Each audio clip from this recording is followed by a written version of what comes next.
जय मां भारती। समाचार अखिल ब्रह्मांड की, भूत भविष्य वर्तमान की। पीएमएस समाचार चैनल में मैं वैष्णवी आपका हार्दिक स्वागत करती हूँ। अब खबरें अंतरराष्ट्रीय जगत से। गिनी देश। गिनी आधिकारिक तौर पर गिनी गणराज्य पश्चिम अफ्रीका में स्थित एक देश है, जिसे पूर्व में फ्रेंच गिनी के नाम से जाना जाता था। अर्धचंद्राकार आकार का यह देश पूर्व से दक्षिण की ओर फैला हुआ है, जहां इसकी पश्चिमी सीमा अंध महासागर से मिलती है। अंध महासागर के अलावा गिनी बिसाऊ भी देश के पश्चिम में स्थित है। अंदरूनी हिस्सों में उत्तरी सीमा पर सेनेगल और उत्तर पूर्व में माली स्थित है। दक्षिण पूर्व की ओर कोट द आइवोर है। दक्षिण में लाइबेरिया और दक्षिण पश्चिम में सिएरा लियोन स्थित है। देश के मध्य से बहने वाली नाइजर नदी पानी के साथ साथ जल परिवहन की सुविधा मुहैया कराती है। देश दुनिया। झारखंड के अल्पसंख्यक कल्याण मंत्री हाजी हुसैन अंसारी का निधन। कोरोना के इलाज के लिए मेदांता में थे भर्ती। शिक्षा। एनईपी पर बोले शिक्षा मंत्री, 6 से 8वीं के छात्रों के लिए 10 दिन लगेगी बैगलेस क्लास। आविष्कार। सूक्ष्म तरंग चूल्हा। सूक्ष्म तरंग चूल्हा या माइक्रोवेव चूल्हा एक रसोई घर उपकरण है जो कि खाना पकाने और खाने को गर्म करने के काम आता है। इस कार्य के लिए चूल्हा द्विविद्युतीय ऊष्मा का प्रयोग करता है या खाने के भीतर उपस्थित पानी और अन्य ध्रुवीय अणुओं को सूक्ष्म तरंग विकिरण का उपयोग करके गर्म करता है। यह गर्मी पूरे भोजन में काफी हद तक समान रूप से फैलती है। यह सुविधा किसी भी अन्य ऊष्मीय तकनीकी में उपलब्ध नहीं होती है। मैग्नेट्रॉन इसका मुख्य अवयव है जो सूक्ष्म तरंगे पैदा करता है। महापुरुष महादेवी वर्मा। महादेवी वर्मा का जन्म 26 मार्च 1907 में हुआ था। वे हिंदी की सर्वाधिक प्रतिभावान कवयित्रियों में से हैं। वे हिंदी साहित्य में छायावादियों के 4 प्रमुख स्तंभों में से एक मानी जाती हैं। आधुनिक हिंदी की सबसे सशक्त कवयित्रियों में से एक होने के कारण उन्हें आधुनिक मीरा के नाम से भी जाना जाता है। कवि निराला में उन्हें हिंदी के विशाल मंदिर की सरस्वती भी कहा है। महादेवी ने स्वतंत्रता के पहले का भारत भी देखा और उसके बाद का भी। वे उन कवियों में से एक हैं जिन्होंने व्यापक समाजों में काम करते हुए भारत के भीतर विद्यमान हाहाकार रुदन को देखा, परखा और करुण होकर अंधकार को दूर करने वाली दृष्टि की कोशिश की। न केवल उनका काव्य बल्कि उनके समाज सुधार के कार्य और महिलाओं के प्रति चेतना भावना भी इस दृष्टि से प्रभावित रहे। उन्होंने मन ही की पीड़ा को इतने स्नेह और श्रृंगार से सजाया कि त्रिपशिखा में वे जन जन की पीड़ा के रूप में स्थापित हुई और उसने केवल पाठकों को ही नहीं समीक्षकों को भी गहराई तक प्रभावित किया। उनका निधन 11 सितंबर 1987 में हो गए थे। मेघालय के त्योहार। धार्मिक उत्सव साथ एक सुख मानसीमा। बांग्ला या मेघालय राज्य में गारो जनजातियों का एक प्रमुख त्योहार है और फसल के मौसम के बाद मनाया जाता है। का पोमलंग नोगन क्रम मेघालय के सबसे प्रसिद्ध त्योहारों में से एक है। का पोमलंग नोग क्रम उमसन नोग खराई नृत्य समारोह चंबिल मेसराया पोमेलो डांस फेस्टिवल सादेवी सियर। खेत खलिहान। साबूदाना। साबूदाना एक खाद्य पदार्थ है। ये छोटे छोटे मोती की तरह सफेद और गोल होते हैं।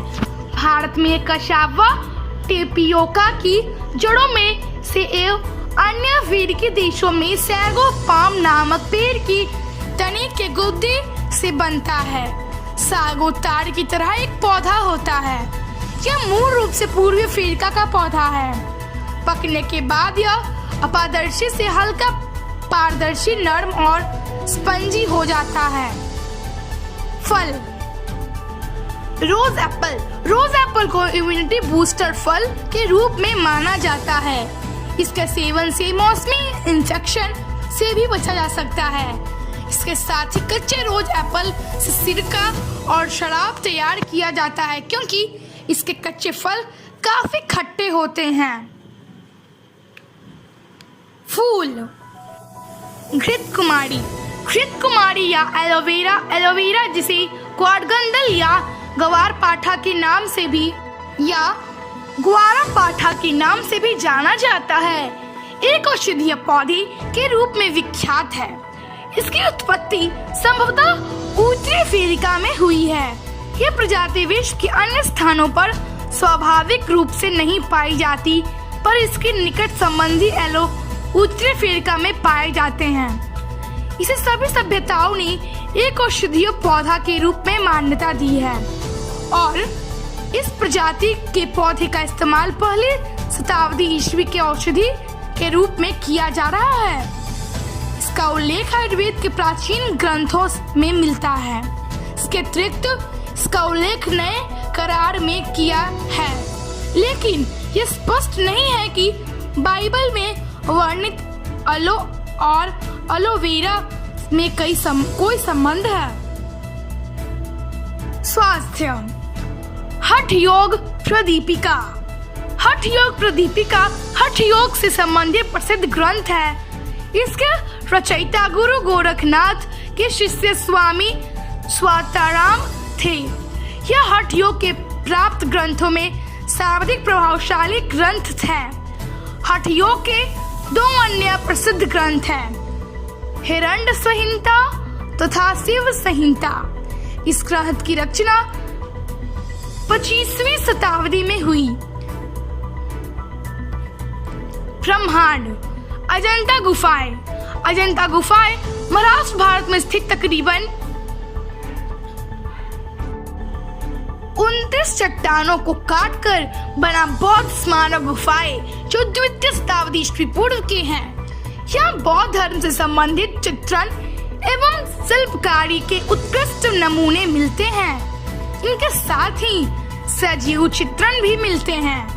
यह गुफाएं अजंता नामक गांव की चित्रकूट ही स्थित है, जो कि महाराष्ट्र के औरंगाबाद जिले में है। अजंता गुफाएं सन 1983 से यूनेस्को की विश्व धरोहर स्थल घोषित है। गणित। त्रिकोणमितीय अनुपात कोण सा आधार और कर्ण के बीच के कोण का मान है। त्रिकोणमिति की लगभग सभी गणनाओं में त्रिकोणमितीय अनुपातों का प्रयोग किया जाता है। आयुर्वेद। गुड़माड़ एक औषधीय पौधा है जिसका वानस्पतिक नाम चिनेस्ट्रा सिल्वेस्ट्रल है। यह दक्षिण भारत और श्रीलंका का देशज है। यह बेल के रूप में होता है। इसकी पत्ती को खा लेने पर किसी भी मीठी चीज का स्वाद लगभग 1 घंटे तक के लिए समाप्त हो जाता है। इसे खाने के बाद गुड़ या चीनी की मिठास खत्म हो जाती है और वह खाना पर रेत के समान लगती है। इस विशेषता के कारण स्थानीय लोग इसे गुड़माड़ के नाम से पुकारते हैं। मधुमेह में इसका प्रयोग प्राय किया जाता है। गांव शहर। टिहरी गढ़वाल भारत के उत्तराखंड राज्य का एक जिला है। पर्वतों के बीच स्थित यह स्थान बहुत सौंदर्य युक्त है। प्रति वर्ष बड़ी संख्या में पर्यटक यहाँ पर घूमने के लिए आते हैं। यह स्थान धार्मिक स्थल के रूप में भी काफी प्रसिद्ध है। यहाँ आप चंबा, बुद्धा, केदार मंदिर, कैंपटी फॉल, देवप्रयाग आदि स्थानों में घूम सकते हैं। यहाँ की प्राकृतिक खूबसूरती काफी संख्या में पर्यटकों को अपनी ओर खींचती है। आपको बताते चले, टिहरी गढ़वाल के कई टिहरी शहरों को देश के सबसे विकसित शहरों की सूची में शामिल किया गया है। आज का प्रमुख घटनाक्रम। 1911 में पेंटर बाबू के नाम से चर्चित पाकिस्तानी चित्रकार वसील ने दुनिया को शांति और प्रेम का संदेश देने के लिए अपने खून से महात्मा गांधी का चित्र बनाया। 1949 में जेपी दत्त भारतीय फिल्म निर्देशक का जन्म। National animal day. मौसम। देश के कई हिस्सों में बारिश से तबाही। तापक्रम। Patna 25 degree Celsius, Delhi 23 degree Celsius. विविध। उपनिषद। उपनिषद हिंदू धर्म के महत्वपूर्ण श्रुति धर्म ग्रंथ है। यह वैदिक ब्राह्मण्य के अभिन्न भाग है। यह संस्कृत में लिखे गए हैं। इनकी संख्या लगभग 200 है, किंतु मुख्य उपनिषद 23 है। हर एक उपनिषद किसी न किसी वेद से जुड़ा हुआ है। इनमें परमात्मा, ब्रह्मा और आत्मा के स्वभाव और संबंध का बहुत ही दार्शनिक और ज्ञान पूर्वक वर्णन दिया गया है। तो आज इतना ही। वैष्णवी को कल तक के लिए विदा दी। स्वस्थ रहें, प्रसन्न रहें। माँ भारती की जय।